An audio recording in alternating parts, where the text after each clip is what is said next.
Westgarthtown, right up until the 1970s, was just a rural village. We didn't get electricity at home until 1965, 66. I think we got electricity, and we were only 10 miles north of Melbourne, 16 kilometres north of Melbourne.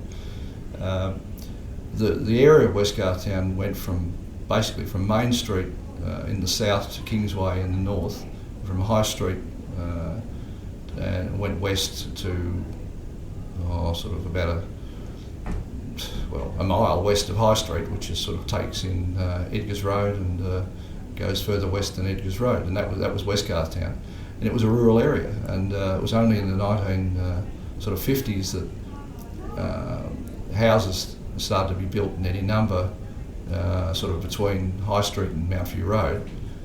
Mount-View Road actually, and some of those streets had actually been they'd been formed in the 1920s and developers thought that they'd try and make some money, subdividing the farmlands, and some of it was sold, but it never took off. So all you had was dirt roads and no houses on them. But it was 1950s, after the Second World War, when there was a population boom and the baby boomers that I'm part of.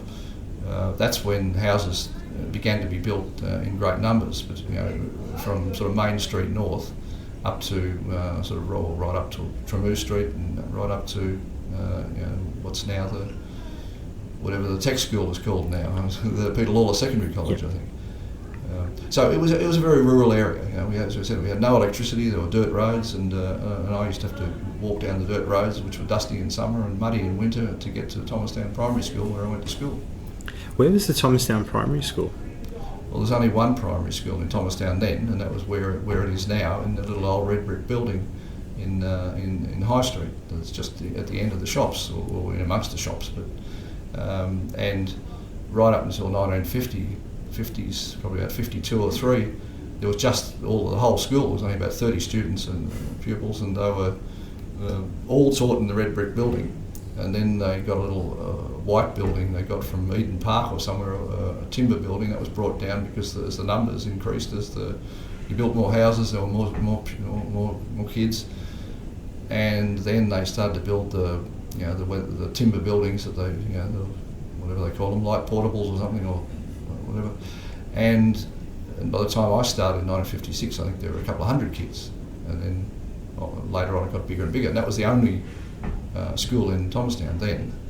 And then when I finished primary school, I started in 56, I finished in 61, and I had to go to Maryland's, which is whatever it's called now, the Ruthven College, or I don't know. I think it's the same. Maybe it's something else, I don't know. Yeah. It's been through a few mergers and different things, and that was the nearest high school. And my elder sisters, they had, one of them had to go to Reservoir High School, which is down in Plenty Road, because that was the nearest high school when she started years before me. So I went to Maryland's from 1962 to 1967. And you would walk? No, well, right. It was a bit far to walk. Sometimes I'd walk, but in the early days I walked across the paddocks because there were no houses where the Peter Lawler Secondary College is. I'd walk across to the Lawler train station. When did that was... It was electrified from Thomastown to Lawler, I think, in 1959, so I could walk across to Lawler Station and then catch the train to Keon Park Station and then walk down to the school. And then later on I used to ride my bike. It's the 60s and the encroachment of suburbia is hitting Thomastown in a massive way. Suburban development sort of crept into Westgarthtown and sort of across Westgarthtown, because the first houses, the first streets that were developed were the ones between north of Main Street, between Mount-View Road and High Street, and then it wasn't until probably the late 60s, mid 66 perhaps, when this area where we are now, this area started to be developed, or just south of Main Street on the west side of the Edgars Creek. And then it was about 1967 when my father sold his land, and they built the Robert Street Bridge then to provide access across. Before that we had to come across a little old wooden bridge that was just down near the Lutheran Church and along what's now German Lane. And it was German Lane then, but then later on its name changed, so we argued and had it changed back to German Lane from Rosedale Drive. But so the housing that was developed around where our old bluestone house is, the Wuchatsch's homestead, and that was called the Pine Tree Estate by Jennings. Well, there was another crowd before that, Greenfields or Whitefield, something or other, and then Jennings bought them out pretty soon. And unbeknownst to us, they were planning a large marketing campaign to sell their blocks, which were then about $3,000 each for quite large blocks. And we were planning to chop down this wonderful old pine tree, unfortunately, because my sister wanted to build a house there, which she subsequently did. And about 3 weeks before we were going to chop this tree down, they came up with this big campaign and put up big posters calling it Pine Tree Estate. And the pine tree only lasted another 3 weeks and it got chopped down. And people who bought their land must have wondered why it was called Pine Tree Estate, and there's a pine tree crescent there now. But that was because there was a pine tree there, that they based a whole marketing campaign around, but they hadn't told us. So houses began to develop there, and that's when parts of Edgar's Road were built. And then and the property next to us was bought and developed about the same time. But then the Urban Land Council, which was a state government of Victoria initiative to provide cheaper blocks and things to people, they bought a lot of Zabel's farm in about 1975 or so. It might have been a bit earlier, 73 or 4, but it took them a year or two before they actually sold the blocks. Where did that stretch out to? Well, that was from about where the cemetery is, sort of west of the cemetery, down to pretty well to the playing fields, the football grounds here, just north of the library here. So all that section sort of between Edgar's Road and the creek and where from the cemetery down here to the library, that was all part of the Urban Land Council's initiative. Yeah. And then later on, they then started to do more development west of Edgar's Road, west of the library here. And what happens is with development is that you develop stage 1 and then stage 2, and as you sell it and you get a bit more money, you develop stage 3, 4, 5, and it just sort of creeps along. The houses just creep along. The roads come first, and then the houses come second, and then more roads come, and then eventually it got to about as far as it could go, which was where the bypass sort of is.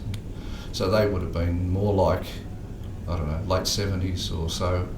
If you look at an aerial photo in 1946, which I've got one in my Westgarthtown book, there's only a few houses around central Thomastown, and then by 1958 the housing is sort of right up between Mouthview Road and the creek up to Tremou Street and up to almost to the school, Petalora Secondary College, and then by 1978 there's hardly an area that doesn't have a house on it. Let's try to remember that when the First World War came around and the Second World War, German Australians were in Australia for about 60 years. Well, the First World War was really a disaster for German Australians throughout Australia, and Thomastown, Westgarthtown, the Germans here, it was no exception. They were treated terribly.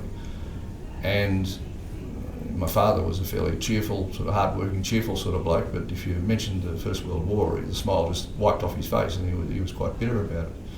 And used to tell stories about, they'd go to school and they'd say, "Here come the Huns," and things like that. But it wasn't, because the kids are only reflecting what they see at home in their parents.